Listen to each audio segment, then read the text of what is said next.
মসজিদে হারামের গেট দিয়ে ঢুকবেন, কাবাগর দেখার সাথে সাথে প্রথম যখন কালো অংশটা চোখে পড়বে, যখন আপনি মসজিদে হারামের গেট দিয়ে ঢুকবেন, যখন ওই Fahad Gate, King Fahad Gate আছে, যখন ঢুকবেন অনেক দূর থেকে কালো কালো কাবাগরের একটু একটু দৃশ্য ভেসে উঠবে চোখের সামনে। তখন দোয়াটা করবেন, কিন্তু দোয়া করবেন কয়টা? যখন কয়টা?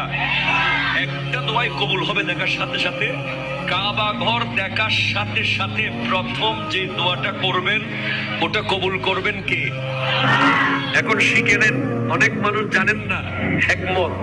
আপনি একটা দোয়া করবেন, একটাই শেষ, একটা সুযোগ পাবেন আপনি, কিন্তু আপনি এমন এক দোয়া করবেন যেন যতদিন ওখানে থাকেন প্রত্যেক দোয়া কবুল হয়ে যায়। এই হিকমতি দোয়াটা শিখে নেন। আপনি বলবেন, আল্লাহ আমি 10, 12, 15 যতদিন এখানে থাকবো, যতগুলো দোয়া করব সব কবুল করে নিয়েন। দোয়া করছেন কয়টা? পাবেন কয়টা?